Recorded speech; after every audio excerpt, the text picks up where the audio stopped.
Hello student, स्वागत है आपको एक बार फिर से आपके अपने यूट्यूब चैनल रस्तोगी कोचिंग में। आज के इस वीडियो में क्लास 12 के भौतिक विज्ञान अभ्यास 1 में आज हम लोग पढ़ेंगे अच्छी स्थिति या अनुदैर्ध्य स्थिति में वैद्युत विभव का सूत्र का निगमन। पिछले वीडियो में हम लोग पढ़े थे अच्छी स्थिति या अनुदैर्ध्य स्थिति में वैद्युत क्षेत्र के तीव्रता का सूत्र का निगमन।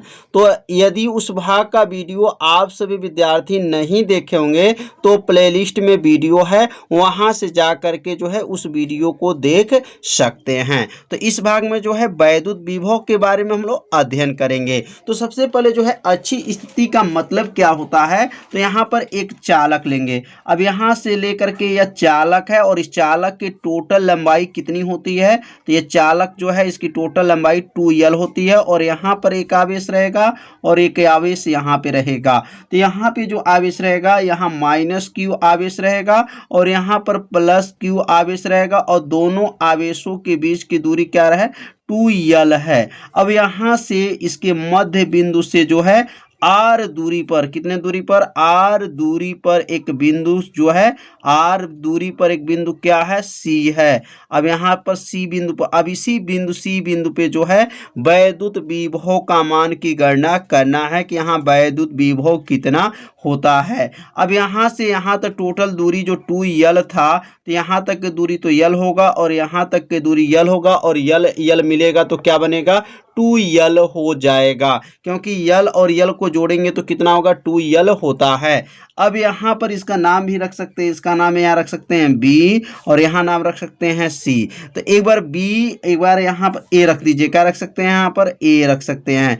एक बार b से c तक की दूरी और एक बार a से c तक की दूरी को गणना करना है। पिछले वीडियो में भी बताया गया था कि यहाँ b से c तक के बीच की दूरी और a से c तक के बीच की दूरी कैसे निकाला जाता है। तो हमको यहाँ से जो है देखेंगे ध्यान से, तो B से एक बार O के पास चलेंगे और O से हमको C तक मालूम है। कैसे मालूम, देखिए B से O तक L है और O से C तक की दूरी क्या है, R है। तो यहाँ लिख सकते हैं BC किसके बराबर होगा, तो BC किसके बराबर होगा, तो BO क्या लिखेंगे यहाँ पर, BO प्लस OC के क्या होगा, बराबर होगा। तो BC में क्या क्या है, BO है प्लस क्या है, OC है। अब यहाँ लिखेंगे BC बराबर हो जाएगा, BO कितना है तो L है और OC कितना है तो R है। इसको सीधा रूट कर लेंगे तो लिखेंगे BC बराबर हो जाएगा R प्लस EL हो जाएगा। तो यहाँ पे जो है किसका मान निकाल दिए, तो यहाँ पर जो है BC का मान निकल गया, क्योंकि BC के मान की आवश्यकता है। अब यहाँ पे लिखेंगे चूंकि, अब यहाँ चूंकि लिखने के बाद से अब यहाँ पे ध्यान देंगे जो है OA, क्या लिखेंगे यहाँ पर, OA प्लस AC किसके बराबर होगा, तो यहाँ पे OA प्लस AC किसके बराबर होगा, तो OC के बराबर होगा, क्योंकि OC में दोनों आ जाएंगे। कौन कौन, OA प्लस AC किसके बराबर होगा, OC के बराबर होगा। अब यहाँ पे OA कितना है, तो OA कितना है, L है प्लस AC कितना है, मालूम नहीं है कितना है, बराबर है OC, O से C तक की दूरी क्या है, R है, यह दूरी क्या है, R है। अब L को पक्षांतर कर देंगे तो AC बराबर आ जाएगा R माइनस L। तो एक बार BC की मान निकालना है और एक बार AC का मान निकालना है। तो ये दोनों मान को जो है निकालना पहले आप सभी विद्यार्थी सीख लीजिए कैसे मान को निकाला गया है। तो एक बार क्यों BC निकाला, क्योंकि एक बार B से C तक के हमको दूरी निकालना है, एक बार A से C तक के बीच की दूरी निकालना है, इसलिए BC और AC को निकाला गया है।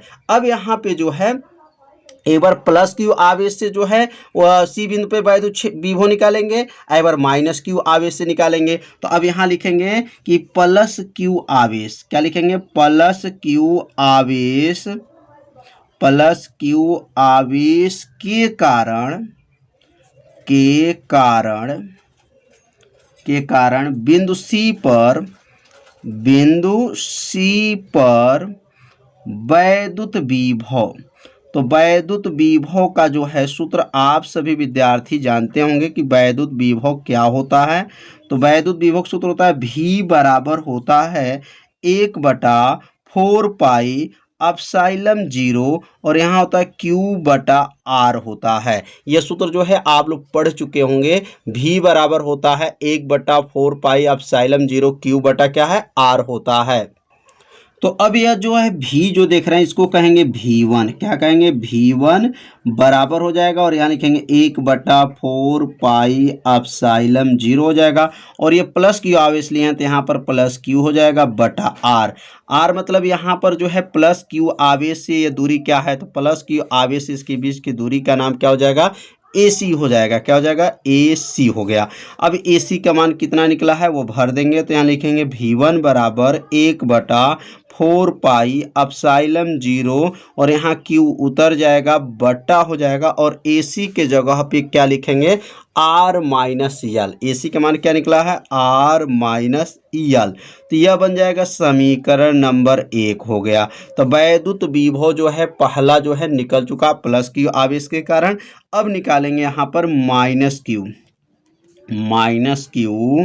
आवेश के कारण, माइनस क्यू आवेश के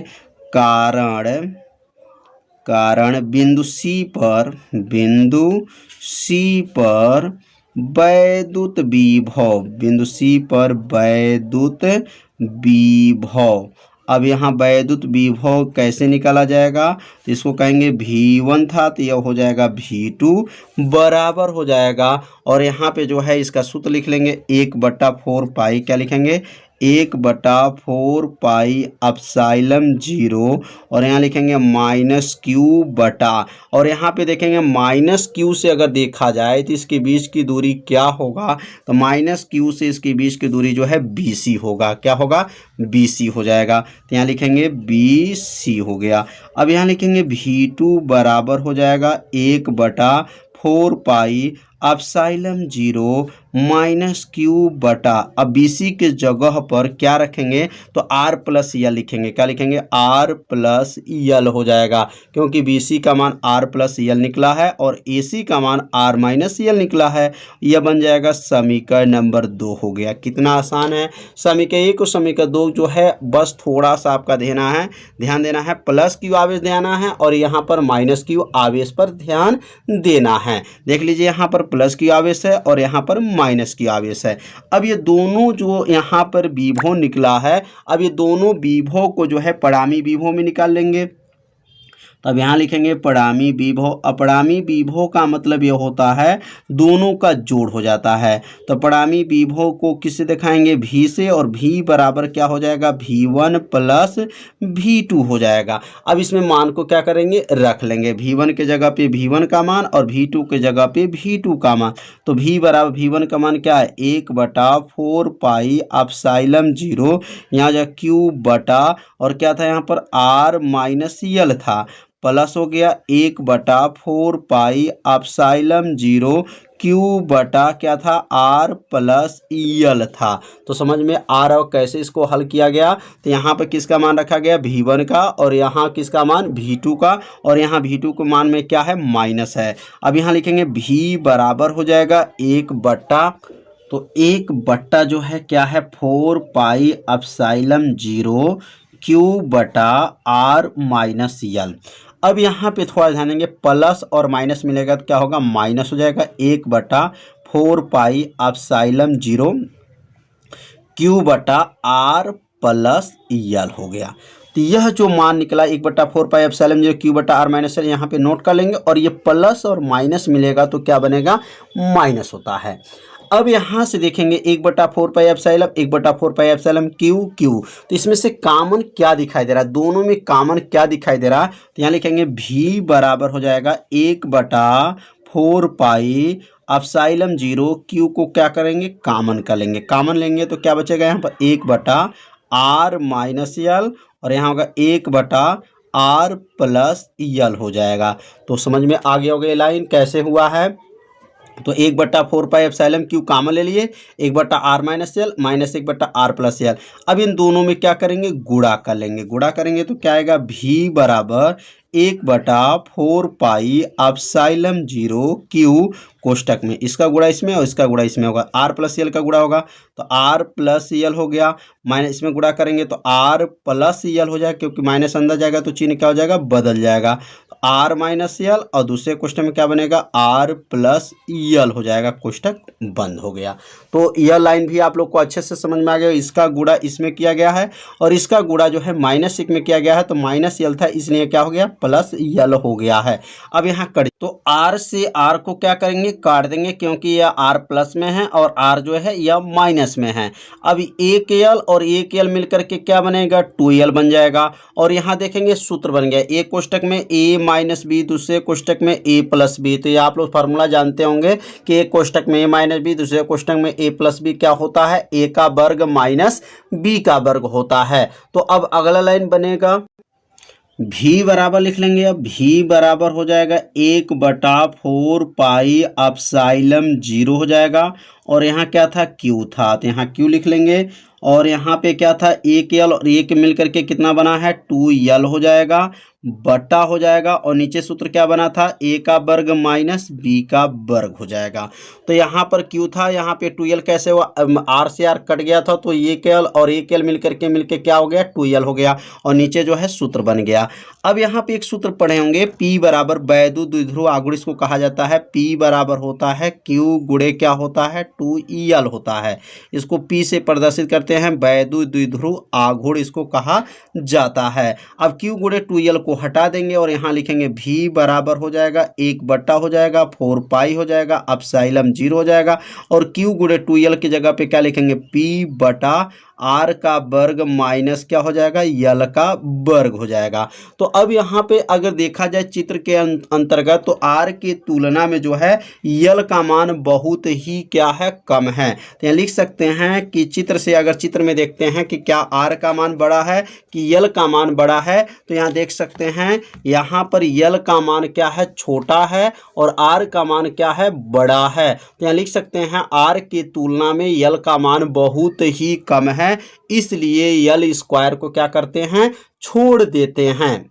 तो अब यहां लिख लेंगे आर की तुलना में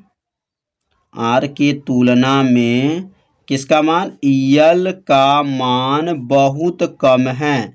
यल का मान क्या लिखेंगे, बहुत कम है, इसलिए यहाँ पे लिखेंगे। अब इसलिए यहाँ पे हो जाएगा, इसलिए यल स्क्वायर को क्या करते हैं, छोड़ देते हैं। तो ये लिख लेंगे यहाँ पर आर के तुलना में यल का मान बहुत कम है, इसलिए यल स्क्वायर को क्या करेंगे, छोड़ देंगे। और जब यल स्क्वायर को छोड़ देंगे तो क्या बनेगा, भी बराबर 1/4 पाई एप्सिलॉन 0 p बटा आर का स्क्वायर। यही जो आ गया, यह किसका सूत्र आ गया, अच्छी स्थिति में वैद्युत जो है विभव का सूत्र आ गया। पिछले वीडियो में हम लोग पढ़े थे अच्छी स्थिति में वैद्युत क्षेत्र की तीव्रता पढ़े थे, और इसमें जो हम लोग क्या पढ़े हैं, विभव पढ़े हैं। यहाँ तक एक चालक है और यहाँ पर जो चालक है, तो यहाँ पर जो आवेश होगा यह माइनस क्यू आवेश होता है, और यहाँ पे जो आवेश होता है वह प्लस क्यू आवेश होता है। और यहाँ से लेकर के यहाँ तक की टोटल दूरी क्या होता है, आर होता है। मतलब आर दूरी पर एक बिंदु पी है, और इस पी बिंदु पर जो है वैद्युत क्षेत्र की तीव्रता की गणना करना है। दोनों आवेशों के बीच की दूरी आप सभी विद्यार्थी जानते होंगे, दोनों आवेशों के बीच की दूरी क्या होता है, 2l होता है। अब यहाँ से इसकी दूरी क्या हो जाएगा, यल हो जाएगा, और यहाँ से इसकी दूरी क्या होगा, यल हो जाएगा। तो यल और यल मिलेगा तो क्या बन जाएगा, 2l हो जाएगा। और इसकी बीच की दूरी कितना है, तो r है, और ये p बिंदु है, और इस p बिंदु पे जो है वैद्युत क्षेत्र के तीव्रता की गणना करना है। तो सबसे पहले जो है माना लिखना पड़ेगा, माना लिखने के बाद से जो है सूत्र का निगमन किया जाएगा। यहाँ सबसे पहले माना लिख लीजिए, माना माइनस क्यू तथा प्लस क्यू कूलाम के दो आवेश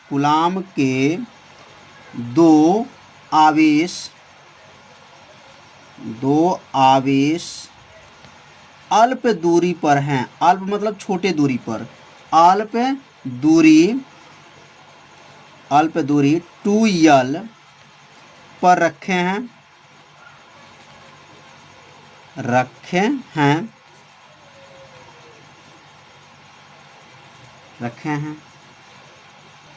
जिसके कारण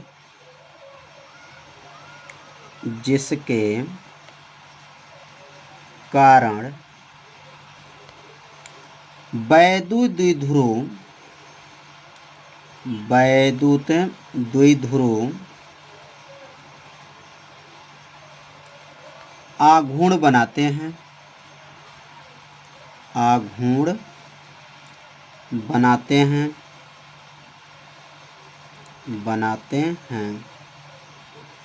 द्विध्रुव के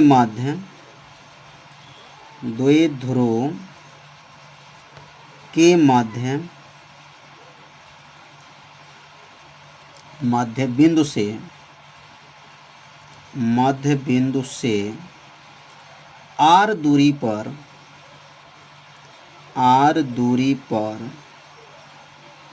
पर कोई बिंदु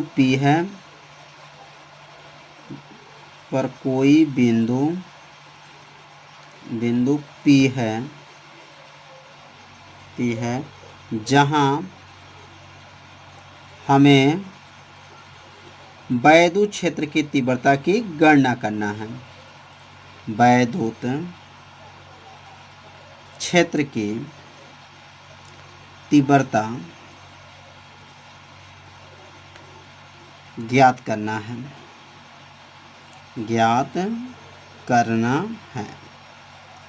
तो यहाँ पर जो है P बिंदु पर वैद्युत क्षेत्र की तीव्रता की गणना करना है। तो इतना पहले जो है माना को लिखना पड़ेगा। तो माना जो है आप सभी विद्यार्थी पहले नोट कर लीजिए।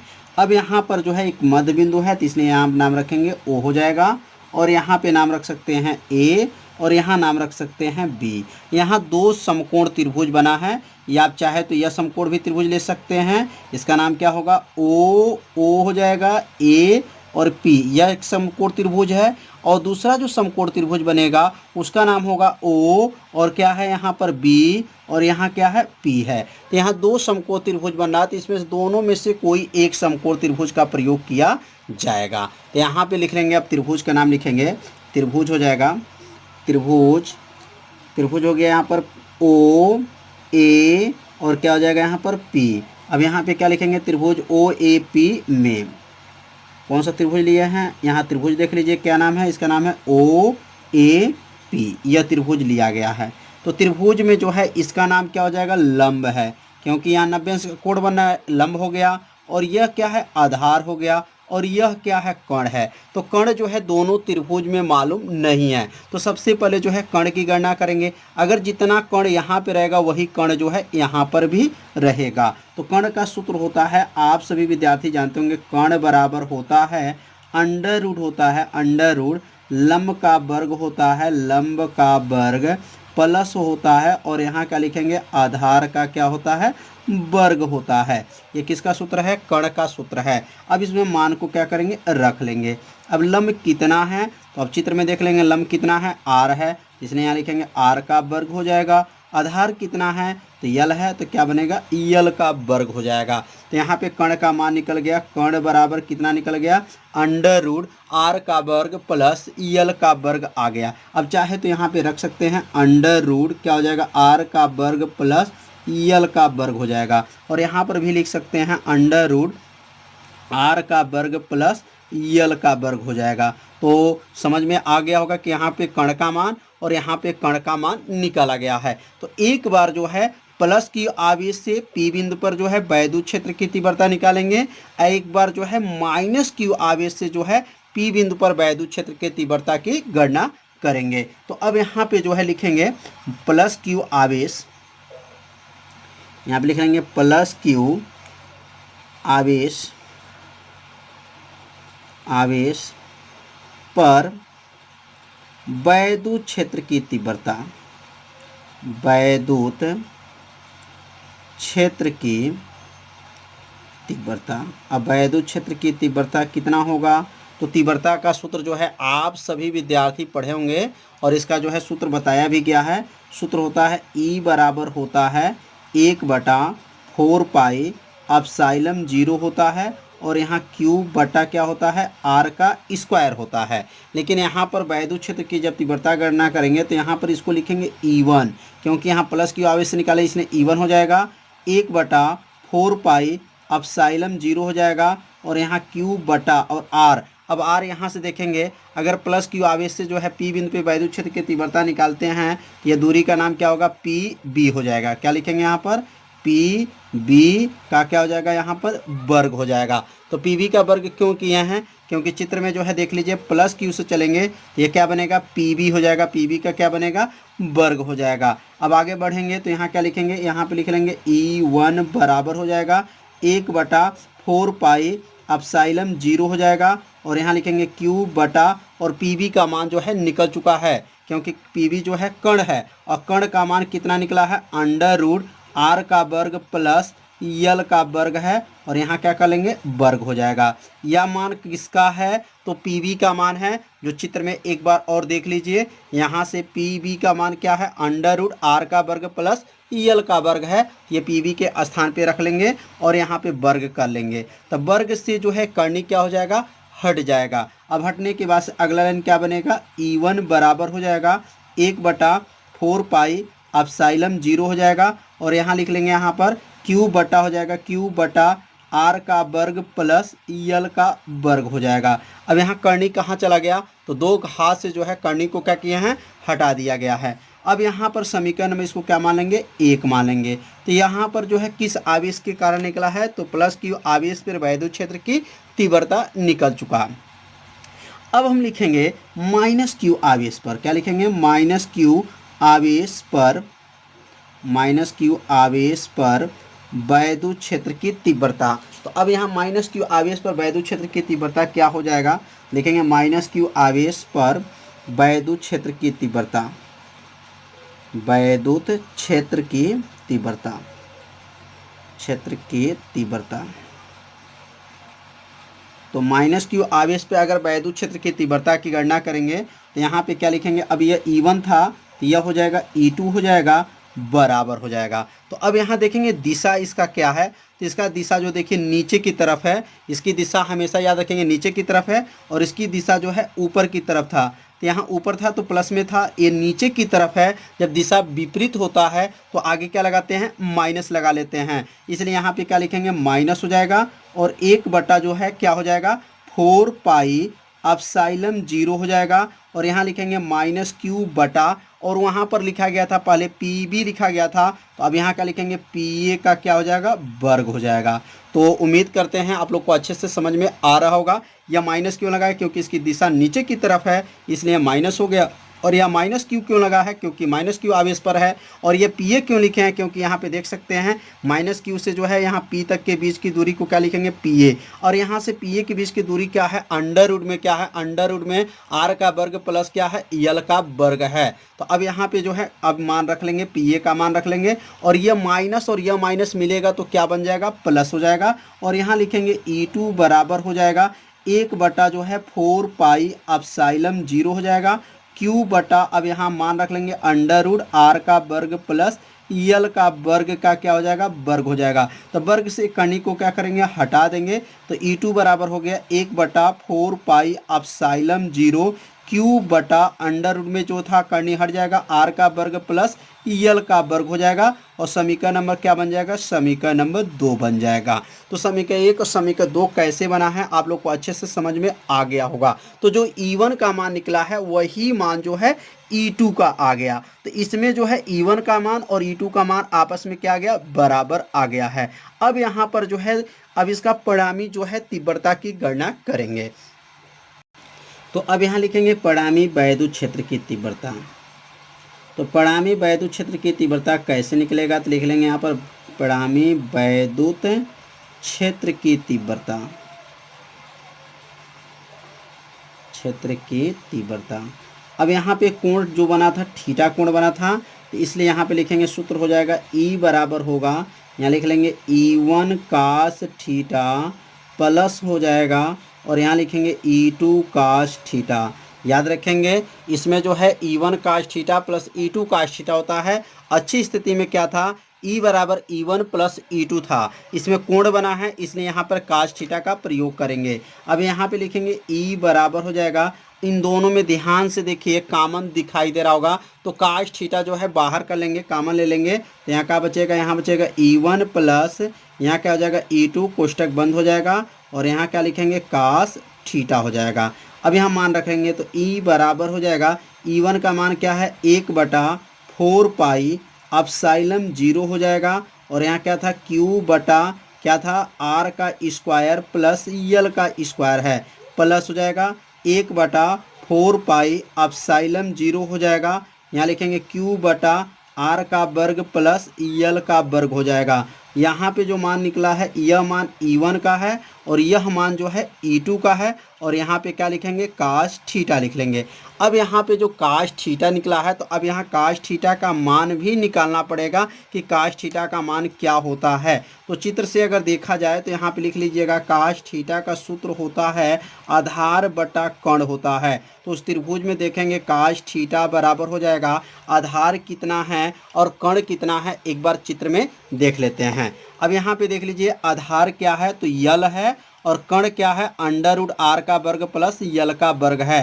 तो यहाँ पे कोण अगर देखेंगे थीटा बन रहा है, यहाँ थीटा बना है तो ये लंब है, ये आधार है और ये कर्ण है। तो लंब जो इसमें क्या है, लंब जो है r है और जो है आधार लंब r है और आधार यल है और कर्ण क्या है √r का वर्ग प्लस यल का वर्ग है। तो यहाँ पे जो है मान निकालने के काश थीटा का, तो अब यहाँ काश थीटा का मान क्या आ जाएगा, तो काश थीटा का मान जो निकल जाएगा यल बटा हो जाएगा √r का वर्ग प्लस यल का वर्ग हो गया। ये किसका मान है, तो काश थीटा का मान निकाला गया है, त्रिभुज से बनाया, जो त्रिभुज बना था उसी त्रिभुज के सहायता से यह काश थीटा का मान निकाल लिया गया है। अब अगले लाइन में जो है काश थीटा का मान रख लेंगे, तो यहाँ लिखेंगे E बराबर हो जाएगा, अब दोनों सेम हैं मतलब 1/4 pi epsilon Q R square plus L square, 1/4 pi epsilon Q बटा R square plus L square एकदम सेम है। तो एक यह और एक यह मिल करके कितना हो जाएगा 2 हो जाएगा। तो यहाँ पे क्या हो जाएगा, लिख लेंगे यहाँ पर 2 गुणे